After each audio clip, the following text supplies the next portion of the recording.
So here's a feature I bet you didn't know how to use with your Google account and Gboard.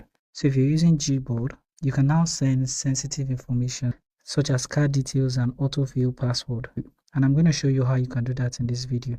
So simply what you want to do is open settings on your phone. Now once settings is open, you want to scroll till you find system.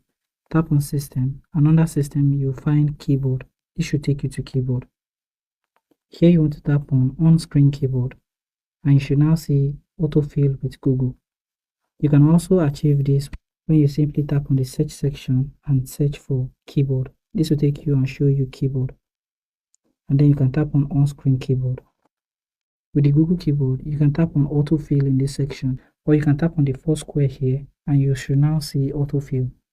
Now tap on autofill, and if it's your first time using autofill, tap on turn on, and this will take you to use autofill with Google. Now toggle on autofill and tap on OK. Once you've done that, you may need to restart your phone. Anytime you need to share a card information or a password that is backed up to your Google account, you can simply come back to your keyboard, and in the chat screen, you want to tap on autofill. Here you'll now be able to select what you want to share, such as your password and payment method. You won't be needing to go to other apps to be able to see these details. You can simply tap on password if you want to share password. Scroll down in this section, you'll see passwords that are backed up to your Google account.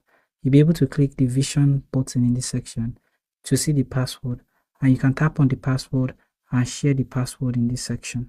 You can also tap on the account details and also share.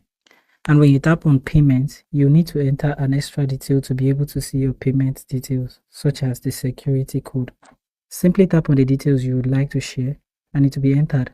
If you tap on the MasterCard number, you need to enter your security code to be able to view those details and send. So thank you for watching this video, and I hope you found this video helpful. If you do find this video helpful, feel free to leave a like, subscribe to the channel, and have the post notification turned on. So let me know in the description if you find this too useful and what kind of video you'd like to watch next.